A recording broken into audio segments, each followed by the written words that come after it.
السلام عليكم ورحمة الله. الحمد لله رب العالمين والصلاة والسلام على أشرف الأنبياء والمرسلين نبينا محمد وعلى آله وصحبه أجمعين أما بعد. Donc on reprend là où on était, Inch'Allah Ta'ala, pour l'Aqidah Tahawiyya. Donc on était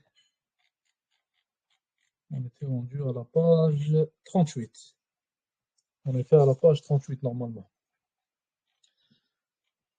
On continue, Inch'Allah. Donc, ce qu'on a vu dans les cours passés, on a vu plus spécifiquement Tashbih dans le cours passé. On a vu aussi Takyif, on a parlé de ça, on l'a expliqué, donc le 4e point, ici sous le 6e chapitre. Donc, qui peut me réexpliquer, Inch'Allah Ta'ala, ce qu'est Tashbih? Qui peut me réexpliquer brièvement ce qu'est Tashbih?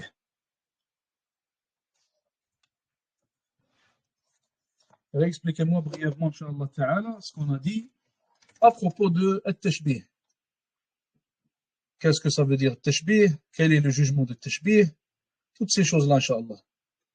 Donc, j'attends vos réponses.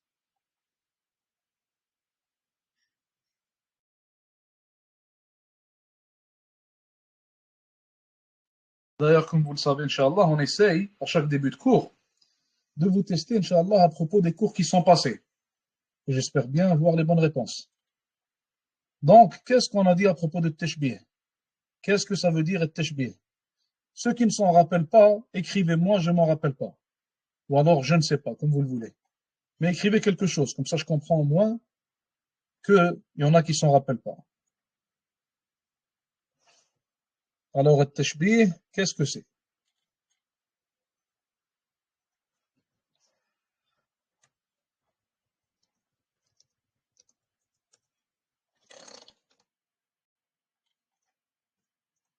Je pense que vous avez oublié. Les deux, vous étiez là au dernier cours. On va le relire brièvement, Inch'Allah. Tashbih. Essayez de vous en rappeler, Inch'Allah, car dans l'examen, il n'y aura pas de je ne sais pas ou je ne me rappelle pas. Donc, Tashbih, qu'il a appelé ici, l'assimilation, ou alors la comparaison. Donc, on lit brièvement. Le sens réel des noms et des attributs d'Allah Azza wa Jal n'implique pas nécessairement l'assimilation ou la comparaison avec les créatures. La description est relative à ce qui est décrit. Mathalan, on prend un exemple. Allah Azza wa Jal, il a une main. L'être humain, il a une main. La main d'Allah Azza wa Jal n'est pas comparable. Donc, on ne peut pas faire son tashbih avec la main de la créature. La vue d'Allah Azza wa Jal n'est pas comparable avec la vue de la créature.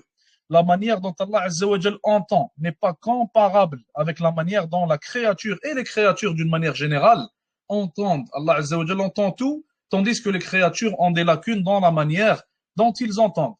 Donc là, on parle de quoi? Est-ce qu'on parle du sens de l'attribut? Mathalan, si on prend l'exemple de main, encore une fois. Est-ce qu'on parle du sens de l'attribut main et on dit que ce n'est pas pareil avec le sens de l'attribut qu'Allah Azza wa Jal possède? Ou alors est-ce qu'ici on parle de la réalité de l'attribut? Et ça, on l'a vu dans le cours passé, on a étalé là-dessus.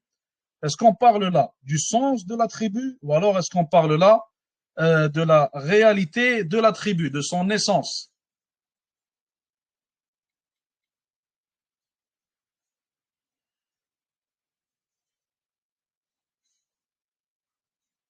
On parle de sa réalité, on parle de son essence. Barakallahu fik, exactement.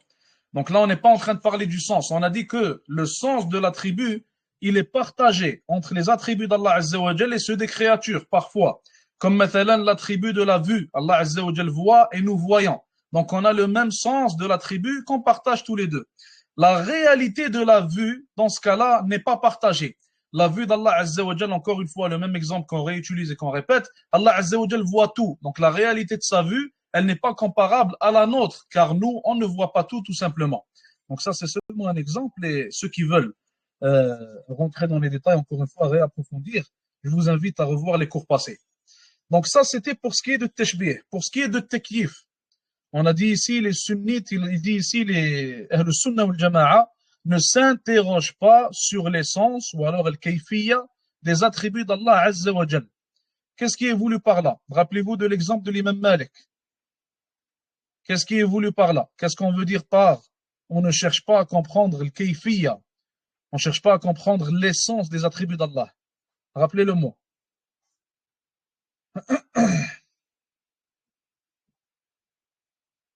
J'attends vos réponses.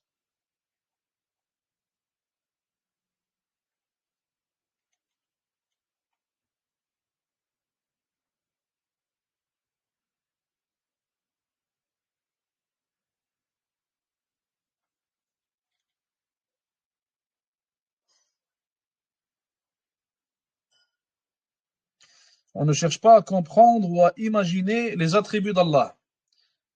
Ok, je vous donne une question en tant qu'exemple. Allah Azza wa Jal, il a dit qu'il possède une main, il possède deux mains. Pas une main, mais plutôt deux mains. Dans ce cas-là, on ne cherche pas à comprendre ce que le mot main veut dire. Est-ce que c'est vrai ou non? Dans ce cas-là, en tant qu'Ahlus Sunnah wal Jama'a, on ne cherche pas à comprendre ce que le mot main, il veut dire. C'est vrai ou non?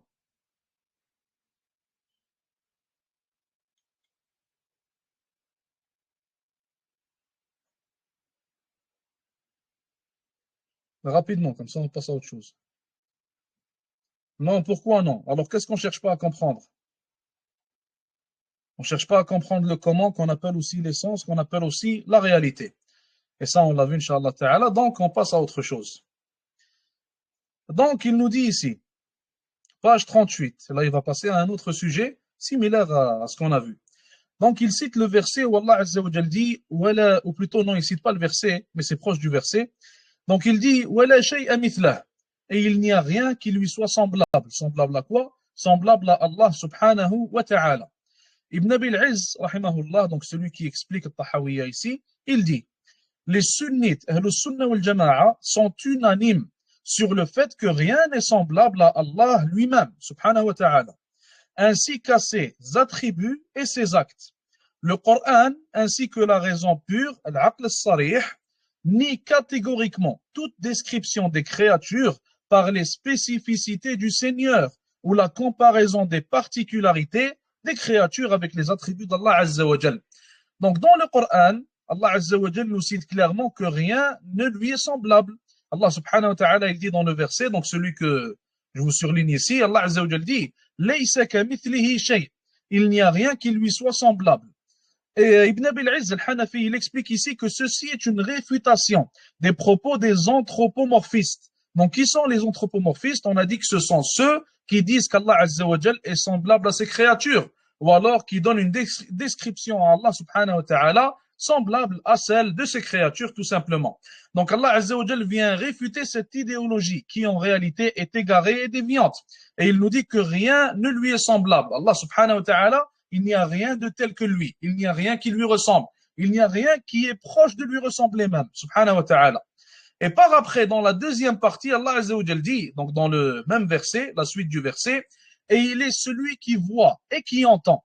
Donc là, Allah Azza wa Jal, pourquoi est-ce qu'il nous cite la vue et l'ouïe juste après nous avoir dit que rien ne lui est semblable? Ibn Abil Izz al-Hanafi, il explique ça en disant que c'est une réfutation des propos niant les attributs divins. Donc, on a dit qu'il y a deux extrêmes. Rappelons-nous qu'on a dit qu'il y a deux extrêmes. On a un premier extrême qui nie les attributs d'Allah Azza wa Jal. Allah Azza wa Jal n'a pas de main, Allah Azza wa Jal n'a pas de visage, Allah Azza wa Jal n'a pas de science, donc l'ilm, Allah Azza wa Jal n'a pas ces attributs-là. Donc, pour eux, ils viennent nier les attributs d'Allah subhanahu wa ta'ala, ce qui fait en sorte qu'ils sont à un extrême. Et on a l'autre extrême, ceux qui viennent attribuer les attributs d'Allah Azza wa Jal et qui viennent en plus de cela citer. Et en réalité, ils pensent qu'Allah Azza wa Jal, ses attributs sont comme celles des êtres humains, ou comme ceux des êtres humains, excusez-moi. Donc, en plus d'attribuer les attributs d'Allah Azza wa Jal, ils vont plus loin. Donc, ils vont dans l'extrême et ils vont jusqu'à dire que les attributs d'Allah Azza wa Jal sont comme ceux des êtres humains. Mathalan, Allah subhanahu wa ta'ala, il a un visage. Ils vont te dire que son visage est semblable à celui des êtres humains. Ils vont te dire qu'Allah Azza wa Jalla a une main similaire et semblable aux mains des créatures, mathalan, etc. Et comme vous le savez déjà, à chaque fois qu'il y a une déviance, à chaque fois qu'il y a des gens qui vont à un extrême, alors ce n'est qu'une question de temps avant que l'extrême opposé n'apparaît. Et Ahlus Sunnah wal Jama'a, entre toutes ces déviances-là, ils sont dans le juste milieu. Ahlus Sunnah wal Jama'a sont toujours au milieu, de la même manière que l'islam et les musulmans d'une manière générale sont au juste milieu entre les autres religions. Et ça, on l'a expliqué le mercredi passé dans l'un des cours d'Aqida.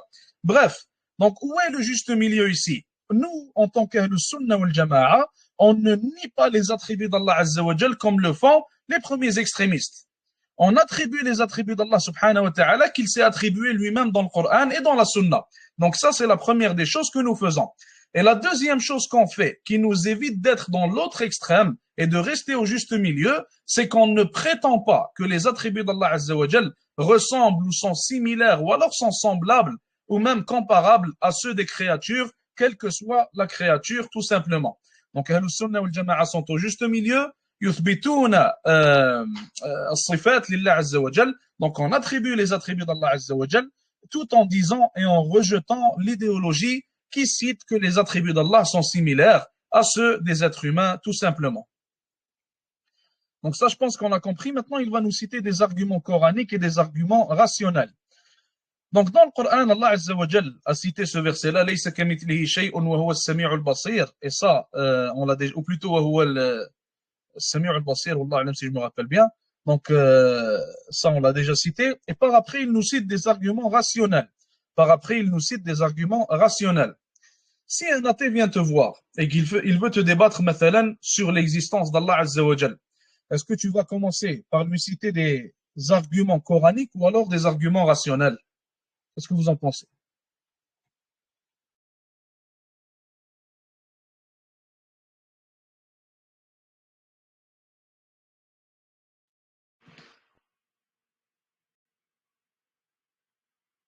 Si tu veux convaincre un athée de l'existence d'Allah subhanahu wa ta'ala, tu vas lui sortir des arguments coraniques en premier lieu ou alors rationnels. Et pourquoi? Pourquoi rationnel? Pourquoi coranique?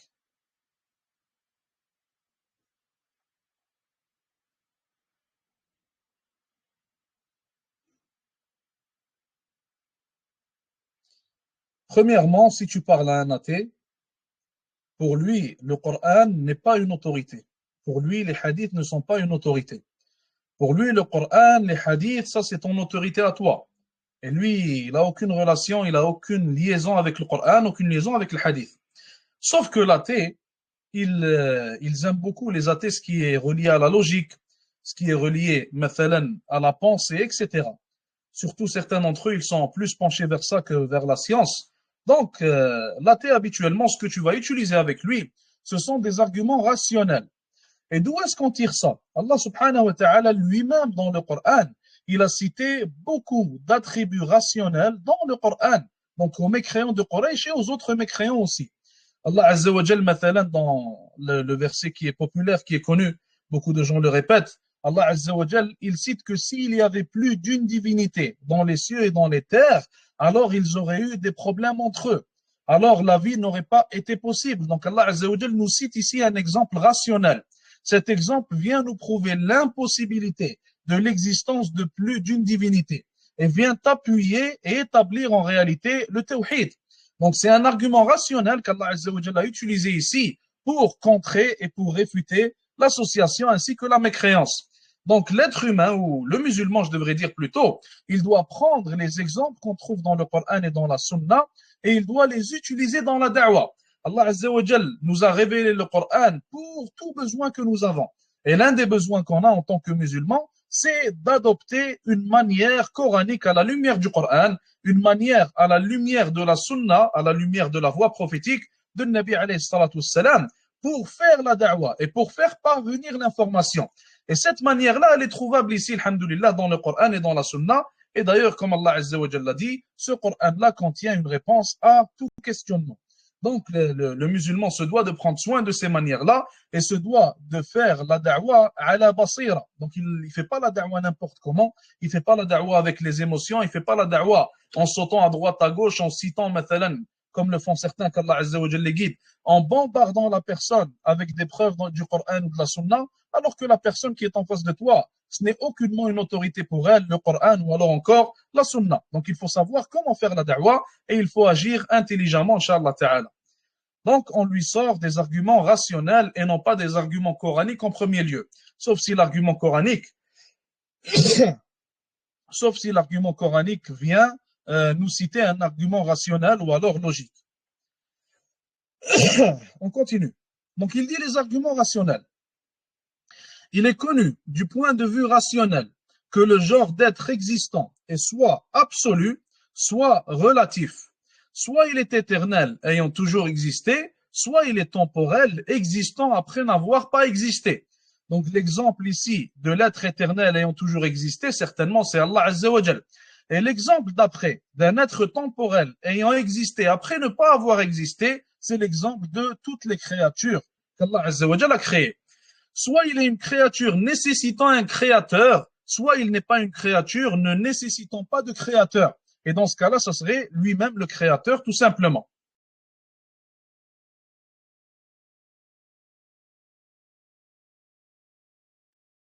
Il continue en disant, soit il est dépendant de quelque chose d'autre, soit il est indépendant. Et d'ailleurs, l'une des preuves que les chouyours, que les savants utilisent pour contrer l'athéisme, donc dans leurs livres, ou alors même dans la da'wa qu'ils font, que ce soit la da'wa dans la rue, que ce soit dans des cours ou quoi que ce soit. Donc cette preuve-là qui cite que les créatures, ou alors tout ce qu'on a devant nous en réalité, a besoin de dépendre de quelque chose. Ça a besoin de dépendre de quelque chose. Donc c'est dépendant d'un être indépendant. Il donne un nom à cette preuve logique-là, cette preuve rationnelle. J'ai oublié le nom, il ne me revient pas. Si quelqu'un, l'un d'entre vous, il l'a. Donc il donne un nom à cette preuve rationnelle-là. Et cette preuve rationnelle, elle est très forte, surtout lorsqu'on on approfondit cette preuve-là, lorsqu'on l'apporte d'une bonne manière à l'athée, mathalan. Donc elle est à utiliser, Inch'Allah Ta'ala, si l'un d'entre vous, il fait face à un athée. Subhanallah. On continue. Donc il dit ici, cela dit, le relatif ne peut exister que par ce qui est absolu. Le temporel ne peut avoir lieu sans l'éternel. La créature ne peut exister sans le créateur. Et l'être dépendant ne peut subsister sans l'être indépendant. L'exemple qu'on a cité dans le cours passé de Moussa alayhi salam, pour ceux qui s'en rappellent, Moussa alayhi salam, donc il est rapporté de lui qu'il a demandé à Allah Azza wa Jal. Il lui a dit, Ya Allah, est-ce que tu dors? Allah subhanahu wa ta'ala, il a voulu prouver rationnellement et une preuve réelle, matérielle à Moussa alayhi salam, il a voulu lui prouver qu'il ne dort pas. Donc il lui a dit, Ya Moussa, lorsque la nuit vient, lorsque tu es fatigué, mets-toi debout et prends 2 verres et tiens-les dans tes mains. Moussa alayhi salam, il a fait ce qu'Allah azza wa jalla lui a ordonné de faire et au moment où il était trop fatigué, ses mains ont lâché les 2 verres. Et lorsque les verres sont tombés par terre et qu'il y a eu l'éclat et tout ça, il a compris en réalité qu'Allah subhanahu wa ta'ala, Allah azza wa jalla lui a cité ça par après aussi, il a compris qu'Allah subhanahu wa ta'ala ne peut pas dormir. Allah azza wa jalla n'est pas comme les êtres humains et que si Allah azza wa jalla viendrait à dormir, billah, alors il a compris ce qui allait se passer et il a compris qu'en réalité les cieux vont tomber sur la terre et tout ça. Donc ça c'est un bon exemple aussi rationnel qu'on pourrait utiliser à propos de ça. Donc tout dépend d'Allah azza wa jalla. Il n'y a rien qui est indépendant et tout dépend du Créateur subhanahu wa ta'ala. Et si Allah azza wa jalla nous aurait laissé ne serait-ce qu'une seconde, donc il nous aurait délaissé ne serait-ce qu'une seconde ou alors délaissé la création, alors on sait ce qui serait arrivé dans l'exemple, comme dans l'exemple de Moussa alayhi salam. Il continue en disant, cette opposition binaire implique nécessairement l'existence d'un être absolu, existant de toute éternité, créateur et indépendant de tout. Tout autre être que celui-ci ne peut être que l'opposé. Et ça, en réalité, ça vient prouver que la question donc, que certains vont poser, ils vont dire qui a créé Allah Azza wa Jal. Donc cette question-là, elle est erronée. La question elle-même est une erreur. Pourquoi est-ce que la question elle-même est une erreur? Car cette question ne peut être posée qu'à propos des êtres dépendants. Elle ne peut pas être posée à propos d'un être qui est indépendant et dont tout dépend en réalité. Si quelque chose, si tout dépend de lui et qu'il serait créé, alors ça voudrait dire qu'il n'avait pas existé à un certain moment donné. Donc à ce moment-là, lorsqu'il n'existait pas, les choses dépendaient de quoi? La création dépendait de quoi? Donc ça nous montre en réalité que la question, elle est erronée en soi. Il continue en disant, d'autre part, on apprend par la réalité et par l'évidence qu'il existe un type d'être temporel qui existe après n'avoir jamais existé. Le temporel ne peut être absolu ou existant de toute éternité, ni créateur de ce qui l'entoure, ni indépendant de tout. Donc ici, il nous cite que les êtres qui sont dépendants, comme les êtres humains, comme les animaux, comme les plantes, mathalan, comme les étoiles, comme les planètes, etc., comme le soleil, comme la lune, ces êtres ou ces créatures-là plutôt, elles sont dépendantes. Et celui qui est dépendant ne peut pas être créateur de ce qui l'entoure, comme il le cite ici. Celui qui est dépendant ne peut pas être éternel en réalité, car il dépend de quelque chose. Tant que tu es dépendant, alors ce genre d'attributs-là ne peuvent pas être vrais dans ton cas, ne peuvent pas s'appliquer à toi tout simplement. Donc il nous cite des... En réalité, si on approfondirait sur ça, ça aurait été ça aurait été de belles réponses pour ce qui est de l'athéisme et pour ce qui est en réalité de tous ceux qui rejettent l'existence d'Allah Azza wa Jal. Ce sont des très belles réponses qu'il donne ici, si quelqu'un venait à les approfondir et à les vulgariser en quelque sorte pour que ce soit adapté à notre époque.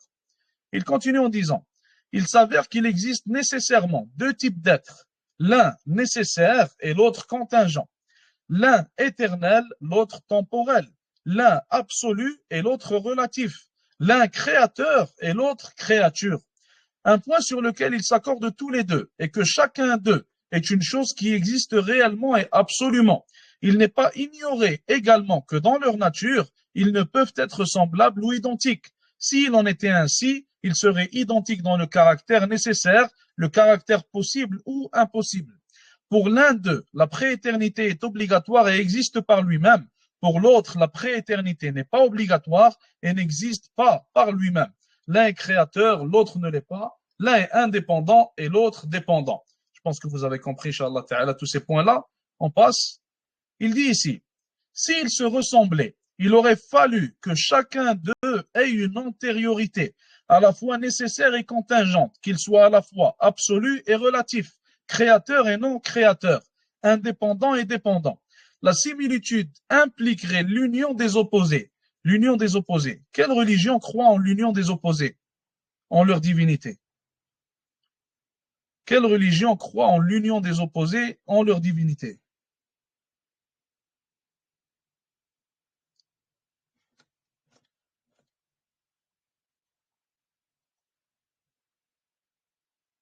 Barakallahu fikum, le christianisme. Subhanallah.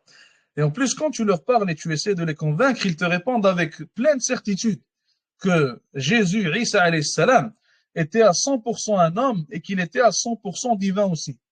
Et lorsque tu vas leur dire, maintenant, il n'avait pas connaissance de telle ou telle chose, ils te disent oui, car il était humain à ce moment-là. Et lorsque tu vas leur citer, maintenant, des attributs divins qu'il avait à ce moment-là, ils vont te dire oui, car il était divin à ce moment-là. Subhanallah. Donc, ce qu'il est en train de nous citer ici, c'est qu'une telle chose est impossible. On ne peut pas avoir l'union des opposés. Un carré ne peut pas être un cercle en même temps, maintenant. Un homme ne peut pas être une femme en même temps. C'est impossible. Il est soit un homme ou alors une femme. Donc, énormément d'exemples qui peuvent être cités, nous montrant que deux opposés ne peuvent pas être un. C'est une impossibilité. On ne peut pas avoir la nuit et le jour en même temps. On ne peut pas, comme il est cité ici, on ne peut pas avoir un être divin et en même temps un être doté des attributs des créatures, doté de la faiblesse des créatures, comme dans l'exemple de Isa alayhi salam chez les chrétiens. Il s'avère ainsi que la similitude est manifestement rendue caduque par la raison, comme par les textes religieux. Toutes ces preuves permettent de constater ce qui peut leur être commun et ce qui les différencie. Cela dit, celui qui nie l'aspect commun au créateur et à la créature est partisan de la négation des attributs, mu'attil, proférant des choses invraisemblables. Donc ici, il nous parle du sens. Quiconque va renier le sens des attributs d'Allah Azza wa Jal, car ça ressemble à celle des créatures soi-disant, alors lui, c'est un mu'attil, et ça, on l'a déjà vu. Celui qui assimile le créateur à la créature dans ce qui les différencie est un anthropomorphiste. Et ça, on l'a expliqué. C'est celui qui cite ou alors qui prétend que les attributs d'Allah Azza wa Jal sont similaires à celles des créatures. Tenant également des propos absurdes car ils s'accordent au niveau du nom, mais ils ne s'accordent absolument pas au niveau du nommé, donc au niveau de sa réalité et de son essence. Allah est particulier par son existence, par sa science et par son pouvoir. Allah est exempt de toute association dans ses spécificités.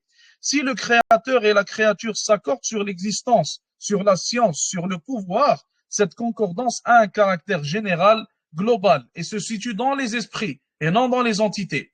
Ce qui se trouve chez chaque entité est spécifique et ne peut être partagé. Et ça, Inch'Allah Ta'ala, vous l'avez déjà compris, on l'a déjà vu. Pour l'instant, est-ce que tout le monde comprend? Pour l'instant, tout ce qu'on a vu, est-ce que tout le monde comprend? Car dans pas longtemps, Inch'Allah Ta'ala, dans quelques pages, ou peut-être même dès maintenant, on va passer à autre chose. Donc, on en aura fini avec as-sifat, avec les attributs. Est-ce qu'il y a des questions à propos des attributs ou alors est-ce qu'on passe?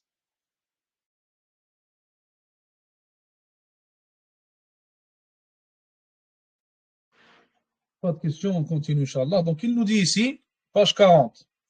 Il n'y a rien qui puisse le réduire à l'impuissance. Allah subhanahu wa ta'ala. وَلَا شَيْءَ يُعْجِزُهُ. Allah Azza wa Jal dit à propos de lui-même, certes, Allah a le pouvoir sur toute chose. Allah Azza wa Jal dit aussi dans un autre verset, il n'y a rien dans les cieux et sur terre qui puisse réduire Allah Azza wa Jal à l'impuissance. Et certainement, il faut savoir et il faut en être certain en réalité que si quelque chose pouvait rendre une soi-disant divinité à l'impuissance, alors cette divinité-là, en réalité, elle en est une fausse. Elle est une fausse divinité. Et combien de fois est-ce qu'Allah Azza wa Jal nous cite l'exemple d'une soi-disant divinité ou alors d'une chose qui est prise pour divinité par les gens et par après Allah Azza wa Jal nous prouve la fausseté de sa divinité en nous citant ses points faibles. En nous citant mathalan, le fait que cette soi-disant divinité ne peut pas répondre aux invocations, qu'elle ne peut pas sauver ses partisans ou alors ses adorateurs, qu'elle ne peut pas leur nuire, qu'elle ne peut pas leur faire de bien, qu'elle ne peut pas leur être utile de n'importe quelle manière, etc. Donc en réalité, ces points négatifs-là, ces attributs négatifs-là font en sorte que cette chose n'est pas une divinité.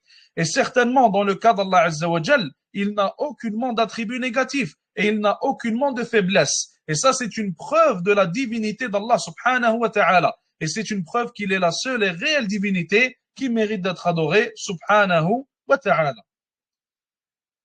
Prochain point, il nous dit ici, et d'ailleurs, subhanallah, dans l'Ancien Testament, wallahu alam, dans l'Ancien Testament, chez les chrétiens, ils disent que Jacob, donc Yaqub alayhi salam, ils disent qu'il a combattu Allah azza wa jal, et qu'il a gagné, subhanallah.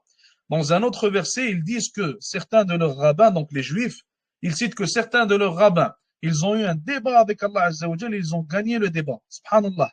Et après, ils continuent à adorer Allah subhanahu wa ta'ala. Donc honnêtement, ces gens-là, ils s'en foutent.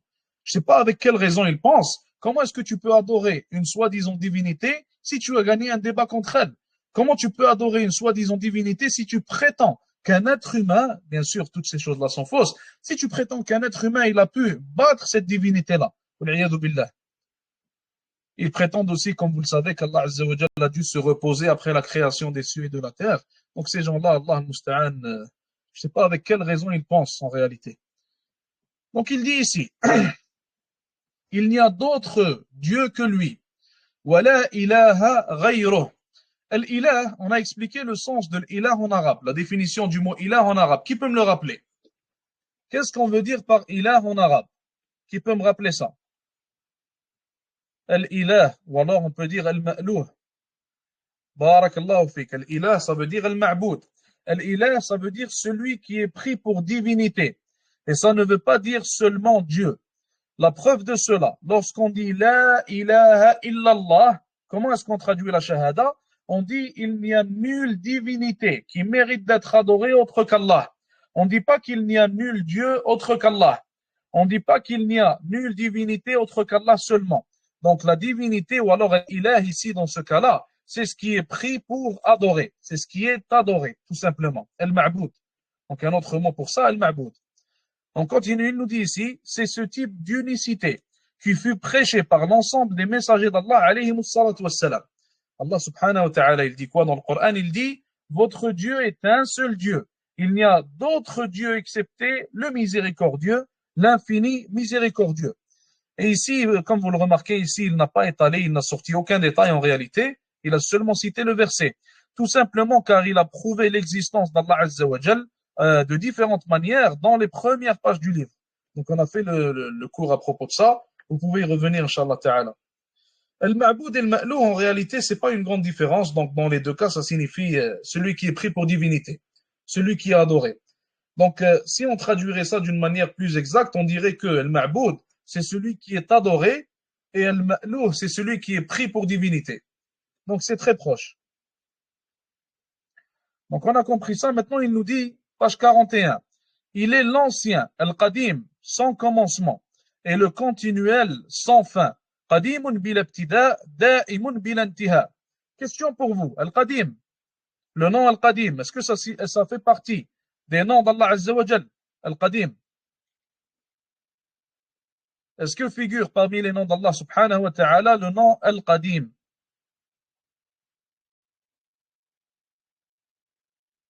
Vous avez déjà vu ça dans le Coran, dans la Sunna, qu'Allah Azza wa Jal est appelé Al-Qadim?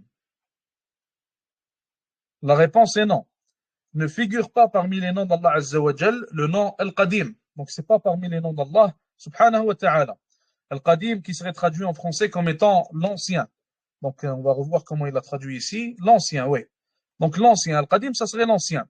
Maintenant, Al-Qadim, en réalité, c'est un terme qui a été utilisé par le mutakallimin, par Al-Kalam, par les gens du Kalam, donc qui sont aujourd'hui majoritairement Ash'a'ira Maturidiyya. Les gens du Kalam, auparavant, ils utilisaient ce terme-là, Al-Qadim. Donc même lorsqu'on regarde maintenant dans les écrits de Nawawi, rahimahullah, on va voir qu'il va beaucoup dire Al-Qadim. Il va citer le nom Al-Qadim pour désigner Allah subhanahu wa ta'ala. Donc là, Al-Awwal, oui, je vais y venir à ça, Inch'Allah. Donc Al-Qadim, eux, lorsqu'ils disaient Al-Qadim, Al-Kalamiyin, lorsqu'ils disaient Al-Qadim, ils voulaient dire celui qui n'a pas de commencement, celui qui est là depuis le début. Et nous, lorsqu'on veut dire qu'Allah Azza wa Jal n'a pas de commencement et qu'il est là depuis le début, alors on utilise quel nom? On utilise le nom Al-Awwal, tout simplement. Donc le premier, celui qui était là depuis le début, qui n'a pas de commencement, tout simplement. Et le nom Al-Awwal, il a été cité dans le Coran et dans la Sunna. Donc il est venu dans la révélation. Alors il aurait été plus juste, wallahu a'lam, de dire Al-Awwal au lieu de dire Al-Qadim. Car Al-Qadim, ce n'est pas ni dans la Sunna, ni dans le Coran, ni chez les salafs ou quoi que ce soit. Si quelqu'un maintenant veut dire Al-Qadim en voulant désigner Allah Azza wa Jalla et en voulant dire qu'il n'a pas de commencement, alors ça serait permis. Mais comme on a dit, Inch'Allah Ta'ala, ce qui serait plus prioritaire ou ce qui serait meilleur, c'est de dire Al-Awwal. Et après ici, il dit Da'imun bil-intiha. Allah Azza wa Jalla certainement n'a pas de fin. Et il aurait pu utiliser le nom d'Allah Azza wa Jalla, Al-Akhir. Al-Akhir bil-intiha. Donc Al-Akhir, ça veut dire le dernier qui n'a pas de fin, qui ne va jamais mourir, qui ne va jamais périr, subhanahu wa ta'ala. Donc ça, c'est les paroles de Tahawi, pour vous le rappeler, ce ne sont pas les paroles de Ibn Abil Izz al-Hanafi. L'explication ici, c'est celle d'Ibn Abil Izz. Donc Ibn Abil Izz al-Hanafi, il dit à propos de ça ici, les savants sunnites anciens attirent l'attention sur le fait que le nom Al-Qadim ne figure pas parmi les noms parfaits d'Allah Azza wa Jal, contenus dans le Coran et dans la Sunna. Cela dit, il fut fréquemment employé par les théologiens pour affirmer l'éternité sans commencement d'Allah. Les noms d'Allah Azza wa Jal sont d'institutions divines, tawqifiyya. Il n'est absolument pas permis d'affirmer de nom qu'en référence au Coran et à la Sunna. On a expliqué ce que ça veut dire tawqifiyya auparavant. Ça veut dire que tu ne peux pas dire que tel nom fait partie des noms d'Allah Azza wa Jal que si tu en as une preuve du Coran ou alors de la Sunna. Il n'y a pas d'ijtihad, il n'y a pas d'effort d'interprétation là-dedans. Il continue en disant, le nom Qadim ne désigne pas le sens voulu par les théologiens spéculateurs, car il signifie dans le vocabulaire général de la langue arabe ce qui est ancien ou alors qui devance, même s'il est précédé de l'inexistence.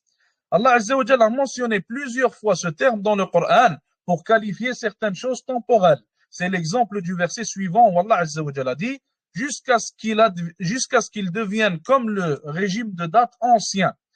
Ce qu'il nous dit ici, c'est que le mot ancien ou alors qadim en arabe peut être utilisé pour Allah Azza wa Jal si on veut signifier qu'il n'a pas de début, pas de commencement, tout comme il peut être utilisé pour une chose ancienne, une chose qui est vieille, même si elle a un commencement. Et ça, c'est l'une des raisons pour lesquelles ce nom-là devrait être évité et ne devrait pas être attribué à Allah Azza wa Jal. Ce type de nom ne peut suffire à désigner la bonne signification qu'avec le complément mentionné par l'auteur, ancien, qadim, sans commencement. Ça veut dire que si on dit qadim seulement, les gens ne vont pas comprendre qu'ici on parle de qadim sans commencement. Et il faudrait qu'on rajoute sans commencement comme l'a fait l'auteur. Et ça, c'est une autre preuve ou alors une autre raison nous poussant à éviter ce nom-là. Il continue en disant, il ne convient cependant pas de compter ces noms, qadim et da'im, parmi les noms parfaits d'Allah Azza wa Jal, du fait qu'ils ne sont pas attestés dans le Coran par le Coran et la Sunna. Les noms d'Allah Azza wa Jal, ou le nom d'Allah Azza wa Jal, al-awwal, le premier, permet de se dispenser du nom al-qadim. Allah Azza wa Jal dit, il est le premier et le dernier. Le prophète alayhi salatu wassalam dit, mon Dieu, tu es le premier, il n'y a rien avant toi, tu es le dernier, il n'y a rien après toi, rapporté par Muslim. Cependant, il est permis, selon les savants Ibn Taymiyyah et Ibn al-Qayyim al-Jawziyya, rahmatullahi alayhima, donc Ibn al-Qayyim al-Jawziyya à ne pas confondre avec Ibn al-Jawzi. Certains vont confondre avec les deux, il ne faut pas confondre entre Ibn al-Jawzi et Ibn al-Qayyim. Ibn al-Qayyim, c'était l'élève d'Ibn Taymiyyah, Ibn al-Jawzi, c'était l'un des savants des Hanabila. Ibn al-Jawzi est venu, donc son époque était avant celle d'Ibn Taymiyyah et d'Ibn al-Qayyim. Donc certains vont confondre entre les deux car Ibn al-Qayyim ainsi qu'Ibn al-Jawzi ont beaucoup d'ouvrages à propos de la spiritualité, des cœurs, etc. Donc selon eux, il est permis d'employer ce genre de nom comme information au sujet d'Allah Azza wa Jal. D'après Ibn al-Qayyim, le chapitre de l'information est bien plus vaste que celui des attributs d'institutions divines. Il dit dans son recueil An-Nuniyya, il est l'ancien Al-Qadim, ayant toujours possédé ses attributs. Louange à lui, si ce n'est qu'il est continuel. Et d'ailleurs, la Nuniyya d'Ibn al-Qayyim, subhanallah, c'est l'un des poèmes les plus riches en enseignements à propos de l'Aqida. C'est un poème très important, donc pour ceux qui maîtrisent l'arabe, qui peuvent l'étudier, je vous conseille ce poème-là. Donc après qu'on ait fini ce livre, pour avoir de bonnes bases, Inch'Allah, par après, je vous conseille d'aller vers ce poème. Il est très important. Et je pense qu'il est expliqué en français même par Cheikh Soufiane Abou Ayoub, Wallahu Alam. J'en suis pas sûr, mais je sais qu'il en a expliqué des parties, mais je sais pas s'il a tout expliqué. S'il a tout expliqué, alors je vous conseille aussi de revenir à son sharh, à son explication. Est-ce qu'il y a des questions ou alors est-ce qu'on passe au fiqh, Inch'Allah? Y a-t-il des questions?